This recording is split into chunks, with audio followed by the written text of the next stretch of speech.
Vamos fazer uma viagem no tempo, bem lá atrás, até uma das primeiras civilizações do mundo, a Suméria. Agora, uma coisa importante. Preparem-se para pôr de lado muitas das ideias que talvez tenham sobre o mundo antigo. É que a história que vamos desvendar hoje é um bocado surpreendente, especialmente no que toca a quem realmente tinha o poder. Pensem rápido. Civilização antiga. O que é que aparece logo na cabeça? Reis, não é? Guerreiros, impérios gigantescos, todos liderados por homens. É a imagem clássica.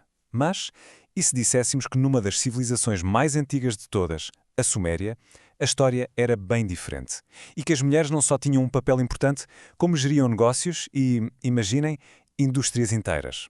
Parece incrível, mas vamos ver como é que isto era mesmo uma realidade. Ok, vamos mergulhar nisto. A Suméria era de facto um mundo antigo diferente. E era especialmente diferente quando olhamos para o papel das mulheres. Acreditem, há aqui muitas surpresas. Claro que, tal como hoje em dia, a vida de uma mulher suméria dependia muito da sua classe social. Havia uma grande diferença entre nascer numa família rica ou numa família mais humilde. Mas o que é mesmo fascinante é que em todos os estratos da sociedade as mulheres tinham papéis que iam muito, mas muito para além da esfera doméstica. Estamos a falar de tecelãs em grandes oficinas, mas também de sacerdotisas todo-poderosas nos templos. Mas como é que isto era possível na prática? Que leis é que existiam que lhes davam esta liberdade toda? Bem, vamos lá ver quais eram as regras do jogo na sociedade suméria. Então, primeiro, um termo importante: sociedade patriarcal. O que é que isto quer dizer? De uma forma muito simples, é um sistema em que, oficialmente, são os homens, o pai ou o marido, que detêm a maior parte da autoridade. E sim, no papel, a Suméria era uma sociedade patriarcal. O homem era visto como o chefe de família. Mas, e este é um grande mas, a realidade do dia-a-dia era bem mais complexa e, francamente, muito mais interessante. E é aqui que as coisas ficam mesmo curiosas. Vejam só este contraste. Por um lado, sim, a sociedade era patriarcal, o estatuto de uma mulher estava muitas vezes ligado aos homens da sua família, mas por outro lado, elas podiam ser donas de terras e vendê-las, podiam ter os seus próprios negócios e podiam até ir a tribunal defender o que era delas. Isto é uma liberdade económica e legal absolutamente incrível para a época e que lhes dava um poder real de decisão. E querem ver uma prova física desta independência? Olhem para isto. O selo cilíndrico.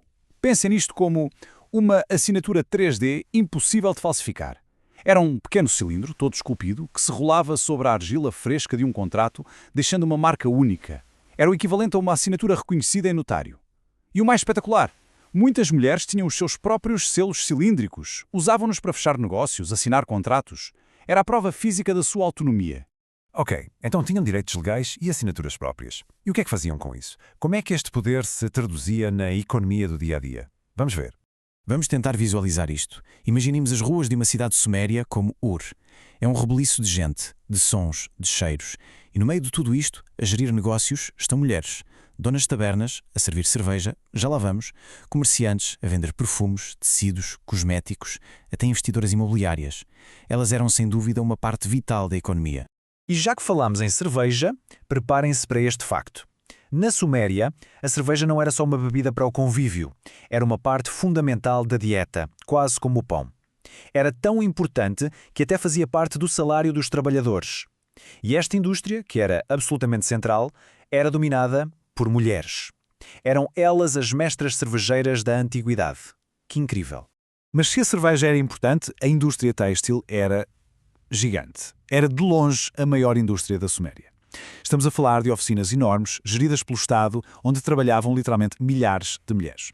Elas teciam a lã, que se transformava nos tecidos, que eram o principal produto de exportação.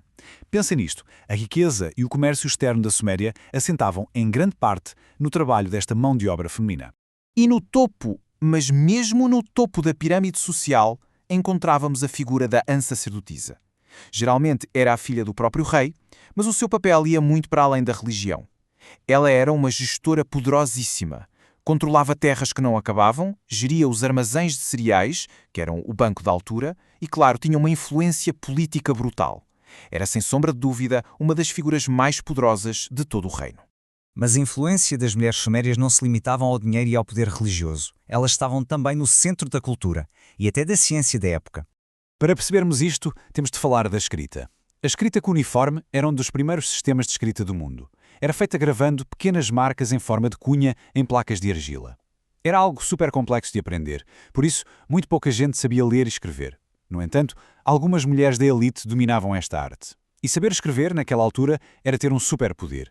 Dava-lhes a capacidade de gerir as suas fortunas e os seus negócios sem depender de ninguém. E essa capacidade de escrever leva-nos a uma figura absolutamente histórica, Enjoana. Este nome é importantíssimo. Ela era uma sacerdotisa. Sim, muito poderosa. Mas foi mais do que isso. Foi a primeira pessoa na história da humanidade, homem ou mulher, a assinar o seu nome numa obra literária. A primeira autora com nome registado. E os seus poemas eram tão bons, tão poderosos, que foram copiados e estudados nas escolas durante séculos. E a lista de papéis importantes não acaba. As mulheres eram também as guardiãs da saúde. Numa altura em que não havia médicos como os conhecemos hoje, eram elas as especialistas em ervas e minerais para criar medicamentos. Atuavam como médicas e especialmente como parteiras, ajudando a trazer novas vidas ao mundo. O seu conhecimento era literalmente uma questão de vida ou de morte para toda a comunidade. E como é que mostravam todo este poder e estatuto? Bem, um pouco como hoje, através do estilo. A moda era uma linguagem. As mulheres da elite usavam vestidos de lã da melhor qualidade, joias espetaculares de ouro e lápis lazuli e até maquilhagem. Não era apenas uma questão de estética, era uma forma de dizer sem palavras: eu sou importante, eu tenho poder.